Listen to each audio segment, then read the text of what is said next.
So today we're going to be learning how to make pocket ninjas. Here's a couple of little ninjas. You can pose them because they are on wire, and we're going to learn how to do that. So you can make them fight each other, which is a lot of fun.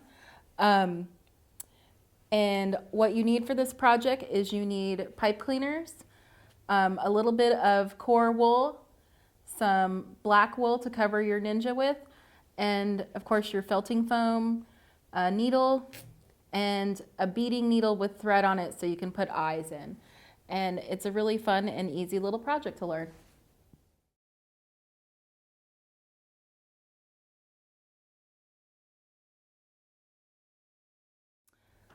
So what we have here is we have our wire armature, these pipe cleaners that we're going to use to create the little ninja bodies so that they can be posable. And we're going to take a look at how to cut and twist them.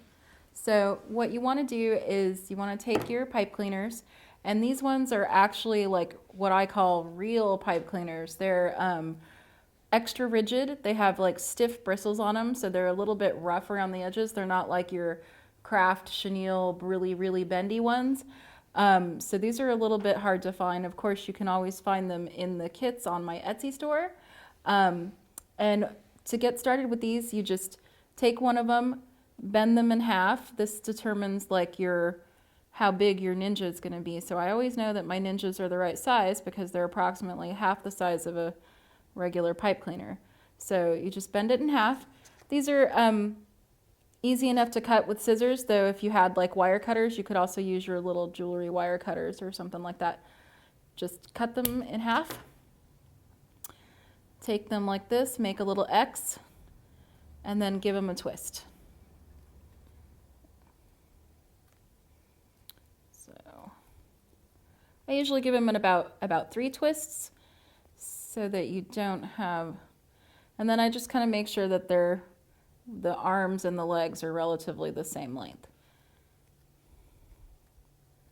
And this is what you're going to build your little body on. So just kind of straighten it out. And we don't worry about having a piece of wire for the head. We just worry about having the little body going on. So now what we're going to do is we're going to wrap this with core wool. So I bring in the core wool. Put my scissors out here. Stay over there. And just take a little bit of your core wool. Stretch it out. This one has kind of like debris in it because it's core wool. And what we're going to do is we're going to wrap each limb with a little bit of wool. So take it with your thumb, hold it, one end of it in the middle, and then wrap this pretty firmly around the stem of the leg. For some reason, I always start on the legs. You can always start on the upper ones if you want. You don't have to. And then I take it, I hold my fingers like a little cage with 3 on 3 sides, and then I turn this part like a key. And you're actually wrapping the wool around this pipe cleaner, and those little tiny bristles that are in there are just going to grab onto that and hold those on for you.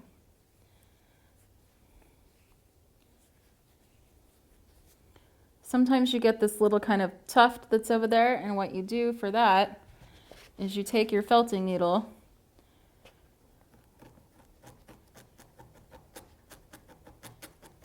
and you just felt the little tip into it.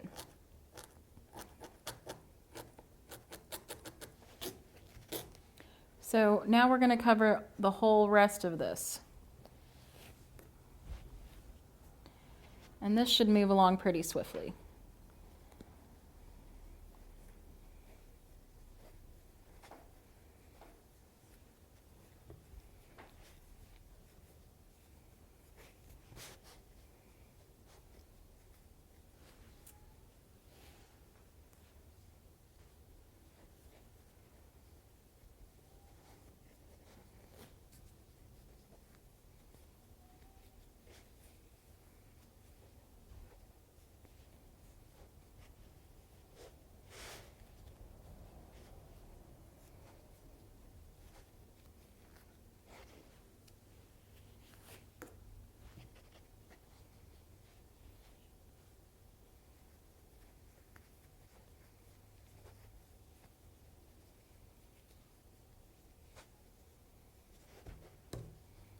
Okay, now that you've covered the base of the wire with the core wool, I'll next show you how to needle it without breaking your needle.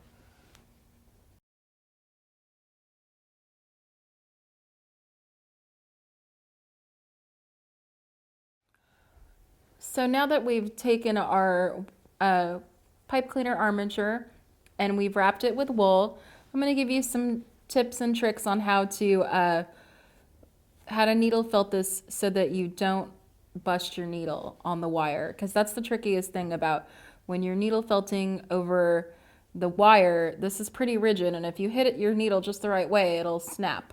Felting needles are pretty brittle, they're real thin, so this will show you how to avoid that. Now we'll take a look at this, and what you want to do is you want to take your felting needle and go in at an angle just along the top. You can also go in up and down. And you just, if you go a little bit slower than maybe usual, you can't go crazy with this. You can kind of feel if you're going to hit the wire, and then you can kind of move to avoid it. I actually really like my two-pronged needle, which is something that I create, and because it goes right along the side, and I can also turn it and go just an up and down like this.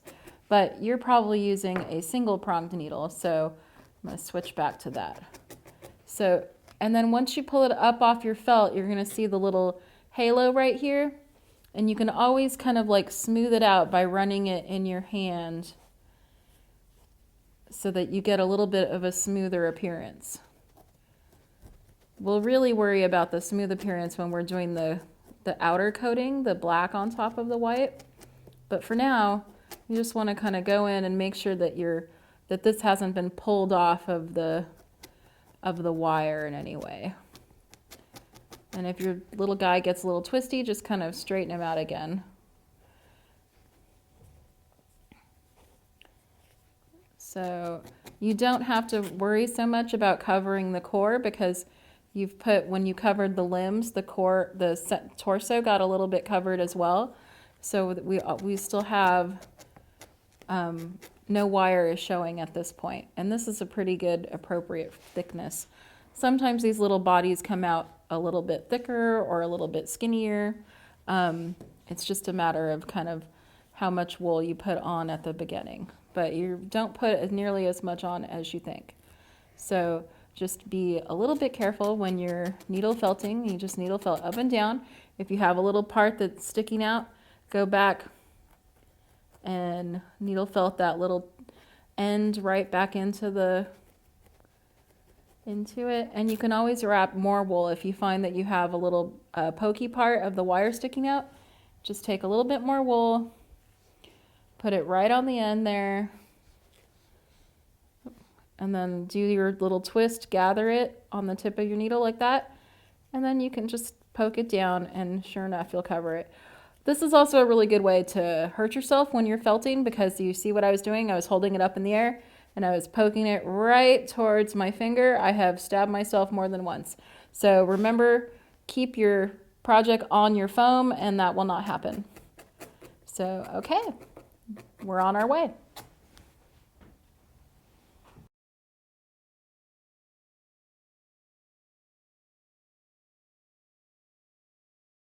So in the evolution of our Pocket Ninja, we're ready to start to make the head and attach it to the body.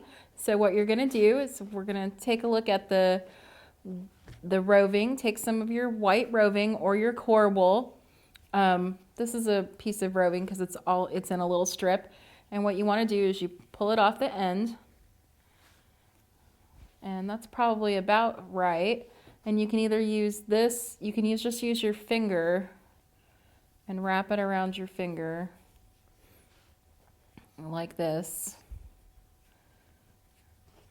And then you're going to kind of leave one of the some little wisps over here, and take your needle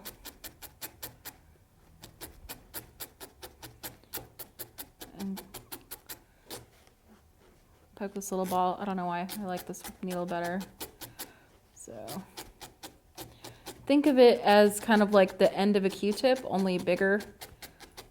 Especially if you've ever pulled off the end of a Q-tip so that you're just left with the stick, or it comes off accidentally, your little head of your Q-tip looks kind of like this.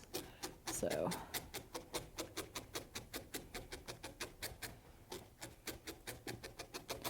and then you're going to needle this until it's a little bit firm, not too big, because remember it's supposed to go on top of this little tiny ninja over here. That's probably about right. So now what we're going to do is we're going to separate just a little bit in half and take your ninja, decide where your arms are and where your legs are. So I think these look more like legs, or more like these are legs and these are arms. So then you're going to stick your head just like that, and I've cut it, kind of separated it in half. And then you're just going to needle this onto here. His head's a little pointy, so I'm going to stick it down a little bit.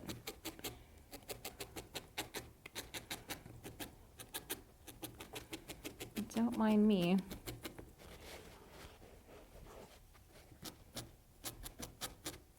If people catch you doing this, they'll ask you if you're going to make a voodoo doll, so just be prepared.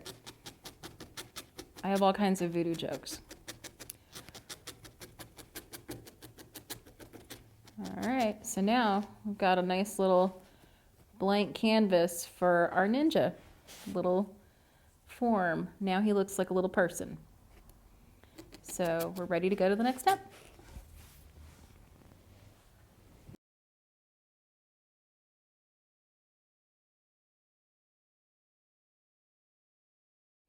So we have our little pocket ninja, and he's all ready to get his little ninja costume on. So what we're going to do right now is we're going to take a look down here, and we are going to add the black over the white. So I have my black wool, and this is a really nice wool that's designed to needle felt. It's like really short fibers. It's all kind of really wispy and stuff, so you don't have to deal with a lot of hairiness or halo effect. And you're just going to take a little bit of black wool, and just like how we did the core, you're going to start holding your black over the center so that you can kind of grip it and pull it around your leg. And I'm going to cover his whole leg. And then when you go to needle felt this, what you're going to do is you're going to go in at an angle and start needle felting the wool. You're going to kind of go a little bit shallower than you would, because that white wool will poke through the other side if you're not careful. And I can kind of see how I got a little bit extra, a little bit of white showing down there. So I'm going to take this and cover that because I don't want any white showing.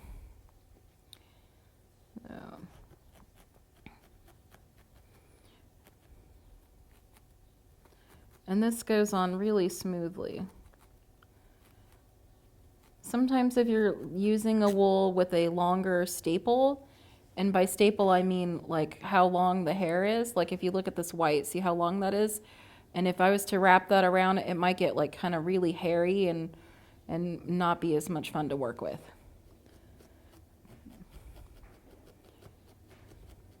If you're really worried about the white showing through to the other side, you can always use a black core, but then you have to go back and add your white bits instead. But for some reason, I just like doing it like this.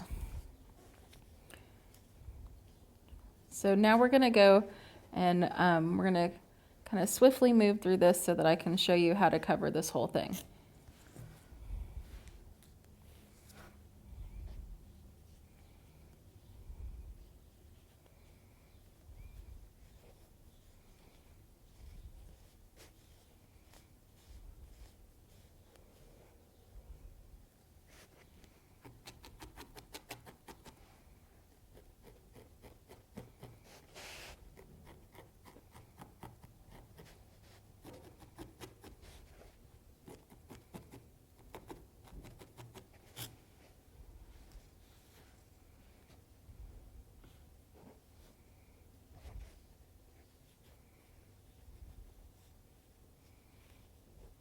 when you're doing the little hands, you kind of leave part of it exposed. That's the only difference on the between the legs and the top.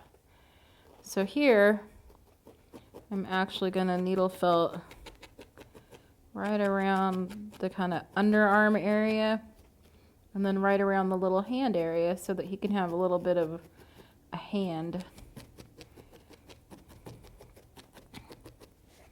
Don't forget to turn your ninja over and do both sides.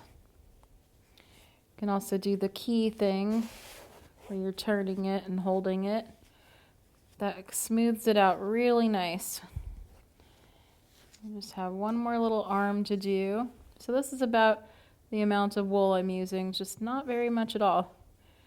Holding it right there, not worrying at all about the center, just twist it around the top.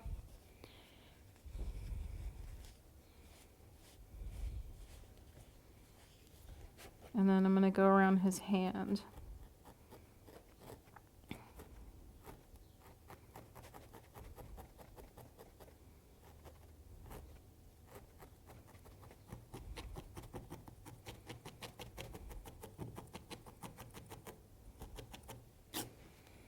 So I need to put a little bit of wool in the center over here.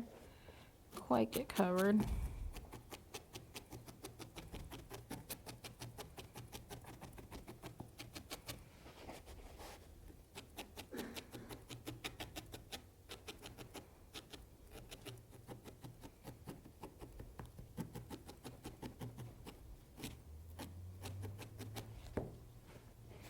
And you can see the back, I got a couple little wispies showing through, but I'm not really going to worry about those too much.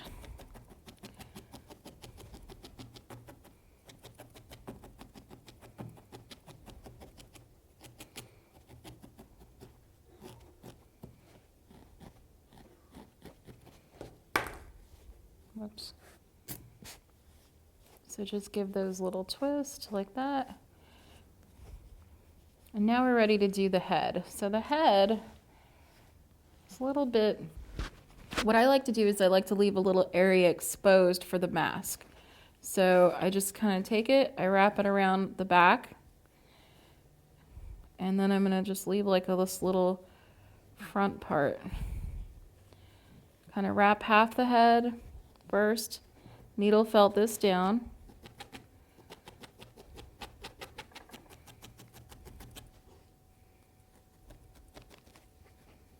Turn them over. And then we're going to put some more wool on the top. And you'll see how you can you're just going to leave a little bit of exposed area. So see how I'm holding that down like that? Needle felt around where this little mask area would be.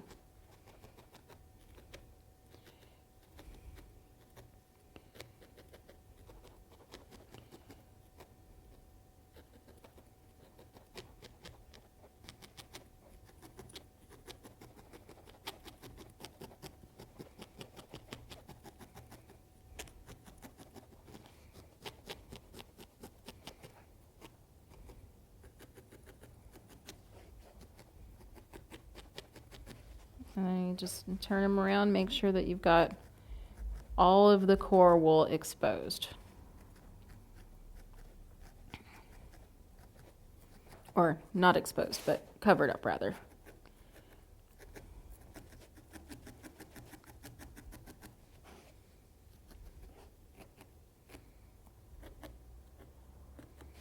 So now we have a covered pocket ninja, and we need to give him some eyes to complete his ninja-ness.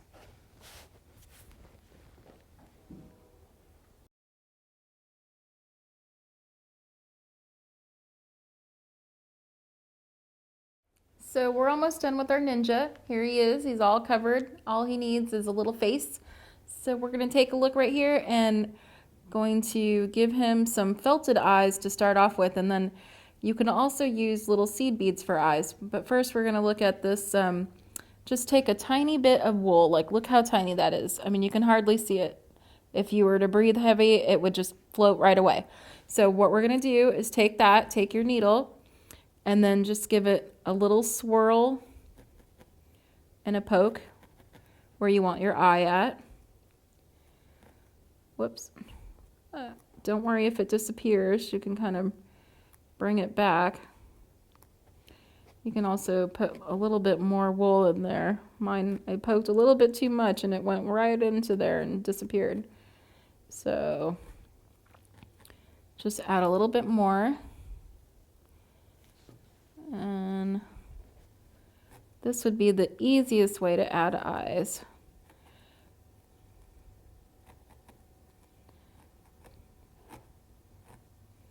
That one I have too much eyeball on there, so I want to take it out and fix it.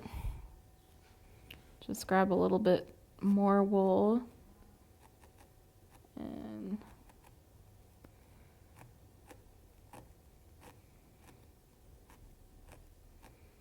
so now he has his own little eyes. He's got his little ninja mask. You can also sew the eyes on if you have some seed beads, which got a whole collection of little beads right here. So I just select like the tiniest little beads, and I use a beading needle and some black thread or some invisible thread. This one is a black thread so that you can actually see it, but this is a really thin needle to go through the seed bead. And what you do is you enter it from the back of the ninja, draw your needle, poke your needle where the eye is going to go, put your thread in there, and then put your bead on.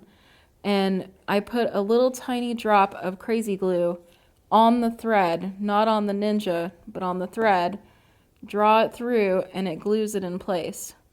So then you can just sew your eyes right on there. And these guys are what they look like with little eyes sewn on there. So you have a couple of different ways to do eyes depending on how much stuff you want to do and if you have beading needles and seed beads lying around. But now it's time to play with your ninjas. So, wah!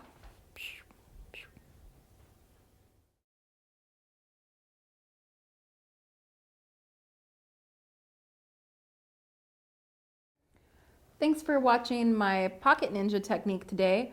I hope that you had fun and you'll soon be playing with your little pocket ninjas. You can also do a lot of variations using this this technique of wrapping the body and making an armature. So I also have pocket zombies and pocket pirates. So now you can find out who will win, like ninja versus pirate or ninja versus zombie. So, okay, it's a lot of fun. Oh. Thanks for watching GypsyFelting. If you have any questions, please enter them in the comments below. And don't forget to follow along for more adventures in needle felting, subscribe to this channel, and visit my Etsy store for supplies and kits for the projects featured here. Thank you.